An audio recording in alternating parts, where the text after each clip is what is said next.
आज हम बात करेंगे कि मई 2025 धनु यानी कि सैजिटेरियस राशि के व्यक्तियों के लिए कैसा जाने वाला है। एक तो शनि देव का राशि परिवर्तन हो चुका है। शनि देव आपके तीसरे भाव से निकलकर आपके चौथे भाव में जा चुके हैं। कुंभ राशि से निकलकर मीन राशि में प्रवेश ले चुके हैं। दूसरा, इस महीने राहु, केतु और देवगुरु बृहस्पति का परिवर्तन होने वाला है। देवगुरु बृहस्पति 15 मई को वृषभ राशि से निकलकर यानी कि आपके छठे भाव से निकलकर मिथुन राशि में प्रवेश करेंगे, आपके सप्तम घर में प्रवेश करेंगे, और राहु देव आपके चौथे भाव से निकलकर तीसरे भाव में प्रवेश करेंगे। इसके साथ ही केतु देव आपके दशम भाव से निकलकर नवम भाव में प्रवेश करेंगे। तो यह वो महीना है जिसमें बड़े बड़े ग्रह अपनी राशि बदलेंगे। इस वीडियो में आपको बताया जाएगा कि मई के महीने में कैसा रहेगा आपका स्वास्थ्य, शिक्षा, वैवाहिक जीवन, प्रेम प्यार, भाग्य, करियर, बिजनेस, क्या बदलाव आ सकते हैं। ये वीडियो आपकी चंद्र राशि पर आधारित है। वीडियो के अंत में आपको उपाय भी बताए जाएंगे। अगर आप हमसे अपनी पर्सनलाइज्ड कुंडली पर परामर्श लेना चाहते हैं तो नंबर वीडियो के डिस्क्रिप्शन में है। चलिए शुरुआत करते हैं। आपके अष्टम भाव में है मंगल देव, दशम भाव में है केतु देव, पंचम भाव में है सूर्य देव, आपके चौथे भाव में है शुक्र, बुध, शनि और राहु, और आपके छठे भाव में है बृहस्पति देव।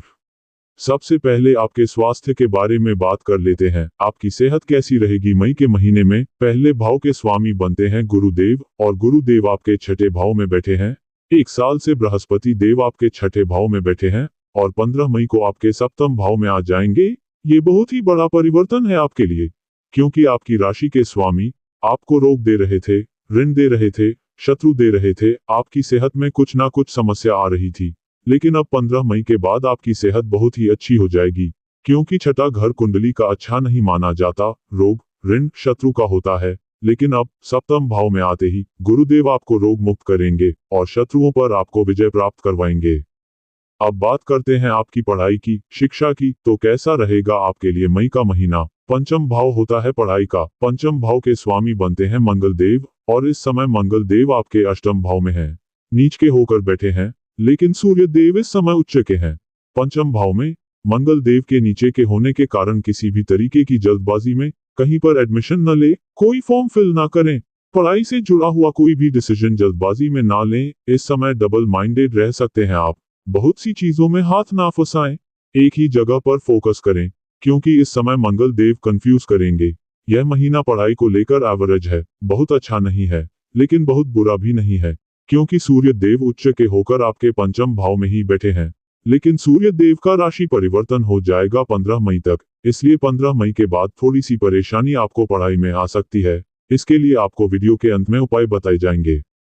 अब बात करते हैं कि इस महीने आपका प्रेम प्यार कैसा रहेगा, लव रिलेशन कैसा रहेगा। तो पंचम भाव पढ़ाई के साथ साथ प्रेम प्यार का भी होता है, और पंचम भाव के स्वामी जैसे कि आपको बताया कि मंगल देव हैं, जो कि नीच के होकर अष्टम भाव में बैठे हैं, और सूर्य देव उच्च के होकर पंचम भाव में बैठे हैं।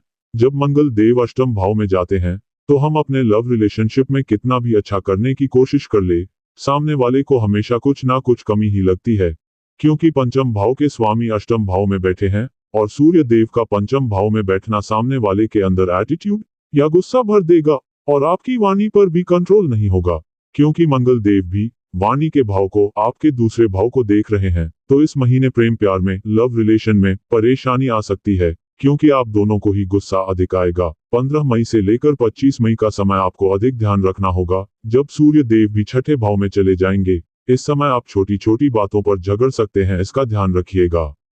अब बात करते हैं आपके वैवाहिक जीवन की। तो वैवाहिक जीवन के लिए सप्तम भाव को देखा जाता है, और सप्तम भाव के स्वामी बनते हैं बुध देव।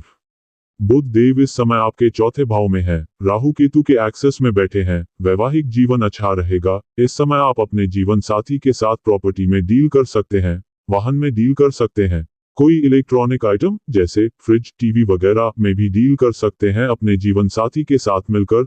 सप्तम भाव के स्वामी बुध चौथे भाव में है, तो सुख सुविधा रहेगी, वैवाहिक जीवन अच्छा रहेगा।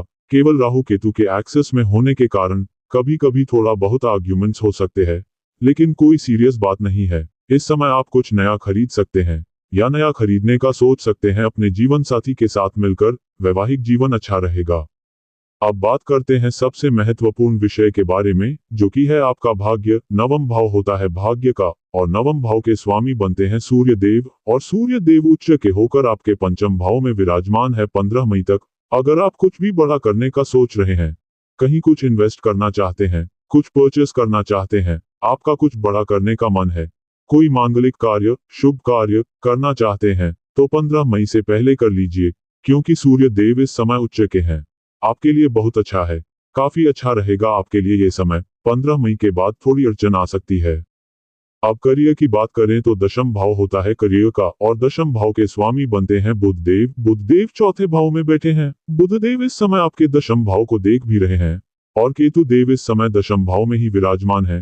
केतु देव पिछले 18 महीने से आपके दशम भाव में बैठे थे। केतु देव जब भी जिस भाव में बैठते हैं, उस भाव में स्टेबिलिटी नहीं देते, क्योंकि केतु देव चीज तोड़ते हैं, फिर दोबारा स्टार्ट करते हैं, इसलिए असंतुष्टि बनी रहती है।